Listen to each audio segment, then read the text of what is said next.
बिचौलिया आंदोलन। इस वीडियो में हम बात करेंगे बिचौलिया आंदोलन का द्वितीय चरण। इस आंदोलन का द्वितीय चरण प्रारंभ होता है 1916 में विजय सिंह पथिक के। इनका वास्तविक नाम भूप सिंह था। ये प्रश्न अधिकतर प्रतियोगिता परीक्षा में आए हैं और आता रहेगा। ठीक है। इस आंदोलन से जुड़ते हैं विजय सिंह पथिक में कार्य करने की अपूर्व क्षमता थी। सर्वप्रथम इन्होंने किसानों को सुनियोजित रूप से संगठित किया, आंदोलन को व्यवस्थित करने स्वरूप प्रदान किया। उन्होंने बिचौलिया में विद्या प्रचारणी सभा का गठन किया, जिसमें तत्वाधान में उन्होंने एक पुस्तकालय, पाठशाला और एक अखाड़ा चालू किया। ये राजनीतिक गतिविधियों के केंद्र बने रहे।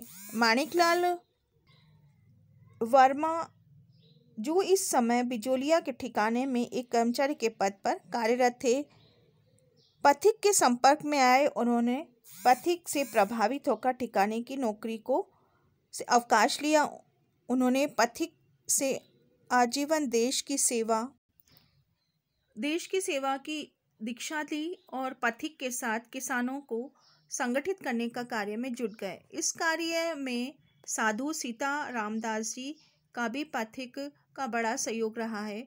विजय सिंह पथिक ऊपर माल क्षेत्र अत्यधिक लोकप्रिय हो गए थे। यहाँ के निवासी उन्हें महात्मा जी कहकर संबोधित करते थे। उन्होंने आदेशों की वह पालना करते थे, सदैव तैयार रहते थे। पथिक किसानों को दुर्दशा से परिचित हो चुके थे। इस भयावह स्थिति से निवारण की पथिक ने किसान आंदोलन में सक्रिय रूप से भाग लिया, निर्णय लिया।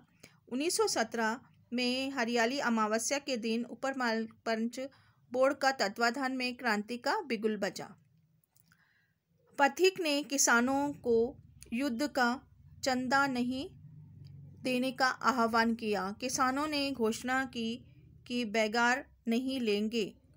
गोविंद निवास गांव में नारायण जी पटेल के ठिकाने पर बैगार करने से इनकार किया। इस पर ठिकाने के कर्मचारियों ने उसे पकड़ लिया और कैद में डाल दिया। इस सूचना मिलने पर किसान पंचायत आदेशानुसार किसान के जत्थे बिचौलिया पहुंचे। ठिकाने पर प्रशासनिक भयभीत हो गए। उन्होंने नारायण जी पटेल को जेल से मुक्त कर दिया और किसानों का प्रथम विजय कह सकते हैं। पथिक ने बिचौलिया किसान आंदोलन को राष्ट्रीय स्तर पर लाने और सहयोग देने का उद्देश्य से प्रताप समाचार पत्र का संपादन गणेश शंकर विद्यार्थी संपर्क स्थापित हुआ। उन्होंने अपने पत्र प्रताप में बिचौलिया आंदोलन संबंधी समाचार पत्र देने का स्थायी स्तंभ को खोल दिया। इस प्रचार के फलस्वरूप देशवासियों का बिचौलिया किसान आंदोलन की ओर ध्यान आकर्षित हुआ। महात्मा गांधी ने बिचौलिया किसान आंदोलन संबंधी जानकारी प्राप्त के उद्देश्य से पथिक को बधाई मुंबई आमंत्रित किया। पथिक ने बिचौलिया के किसानों के लिए अत्याचारों पर विवरण गांधी जी के समक्ष प्रस्तुत किया, जिससे गांधी जी प्रभावित हुए। गांधी जी ने निजी सचिव महादेव भाई को ऊपर माल के किसानों की स्थिति की जांच करने बिचौलिया भेजा। गांधी जी ने इस आशय का एक पत्र महात्मा महाराणा को भी लिखा। गांधी जी ने बिचौलिया किसान आंदोलन के प्रति नैतिक समर्थन भी दिया। प्रारंभ में ब्रिटिश सरकार बिचौलिया के आंदोलनकारी किसान को रियायतें देने के पक्ष में नहीं थे। शनि स्थिति में कुछ परिवर्तन आया। अगस्त 1920 में भारत में महात्मा गांधी के नेतृत्व में असहयोग आंदोलन प्रारंभ हुआ था, जो 1921 में यह भयंकर रूप ले चुका था। अब इसमें से एक प्रश्न हमेशा बन के आ जाता है प्रतियोगिता परीक्षा में कि असहयोग आंदोलन कब प्रारंभ हुआ। जो आपके लिए प्रश्न ये उत्तर है 1920 में असहयोग आंदोलन महात्मा गांधी के नेतृत्व में प्रारंभ हुआ।